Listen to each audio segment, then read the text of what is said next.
we talked about the angular momentum of a thin disk. So maybe that's sort of the inner edge of the disk. Here's the outer edge of the disk. The material is rotating in some direction, this way or that way. The black hole may be rotating in one direction or the other. And we saw that the angular momentum of the inner edge, the closer the inner edge is to the black hole, the less angular momentum you have, right? The system is losing angular momentum as it comes in. And we looked at the value of the angular momentum. Now we want to figure out what is this location. So there's some R, let's call it innermost stable circular orbit. It's usually referred to as ISCO. So what is the value of the R ISCO? And so that requires understanding, solving for the stability of circular orbits. We won't go through that calculation, right? It's done in the relativity course. We will sort of quote the result. So the R ISCO, and then look at what that means. R ISCO is, depends on the mass of the black hole. So this is the mass of the black hole. We divide that by c squared, and then it depends on some number. We can refer to that as z, where z is given as 3 plus another z quantity. Let's call it z2. It's usually referred to as z2. Then minus, and then we have a choice depending on whether the disk is rotating in the same direction of the black hole or opposite. So in counter rotation, we choose the minus sign, and in co-rotation, we choose the plus sign. And we have a 3 minus another z quantity, z1,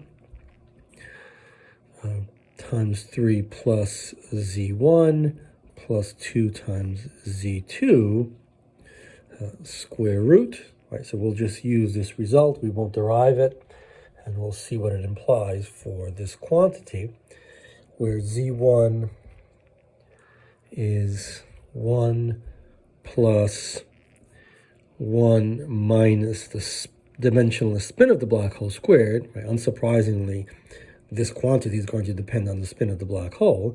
And so we have this to the 1/3. Then this gets multiplied by 1 plus the dimensionless spin, all of that to the 1/3, plus 1 minus a, oops, sorry, there's no square there. Same as that, to the 1/3. And z2 is 3 dimensionless spin squared plus z1, actually z1 squared, all of this square root. And so let's look at this for the various cases, right? The spin, the dimensionless spin goes between 0 and 1, or rather 0, minus 1 to 1, because the negative values are also possible. And so let's just look at a few cases, and then the other cases will be in between, and you can figure them out by yourself. So let's assume if the dimensionless spin is 0, so the black hole is not rotating. In this case, we have that z2 is equal to, where is z2? Z2 is equal, this is 0, so we have z2 is equal to z1.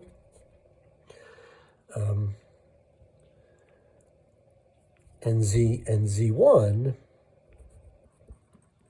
right, is equal to, we have 1 plus this is 0, so this is just 1 plus whatever we get from here, that's just 1 plus 1, so we have 2, and therefore z1 is equal to 3, and so z, right, this becomes 3 plus 3, then we have minus or plus. Well, given that we don't have, there's nothing to choose from here, this thing better disappear, and in fact it does. So when we multiply this, we have 3 minus z1. In fact, that disappears, so there's nothing added here, and so we just end up with 6. And so the our ISCO, the innermost stable circular orbit for a non-spinning black hole, is 6 gm over c squared, or rather 6 gm black hole. Right? Let's do a case. So let's just do 2 more cases, and then you can do all the ones in between. Let's say if A is equal to 1, so the maximum possible value of A. In this case, in reality, an astrophysical black hole can't reach that spin. It can approximate that spin, but either way, Z2 now becomes 3 plus Z1 to the 1/2, and Z1 is 1.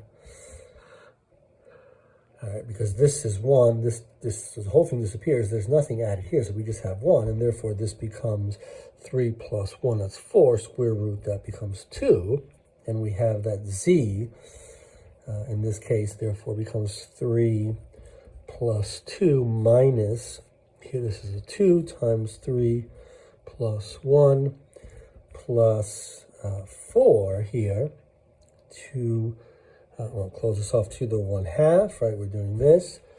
And that is 5 minus 4 equals 1. And so the R ISCO in this case is much closer in, right? It's just 1 times G M black hole over C squared.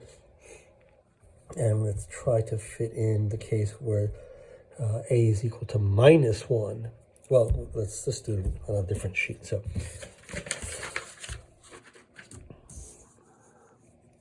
So if A is equal to minus 1, then we have Z2 is equal to 3 plus Z1 squared to the 1/2. Well, Z1 is, again, 1, and this becomes 2. And Z, therefore, becomes 3 plus 2. Now we choose the plus sign, so we have plus 2 times 3 plus 1 plus 4 to the 1/2. So we get 5 plus 4. That's 9, and therefore the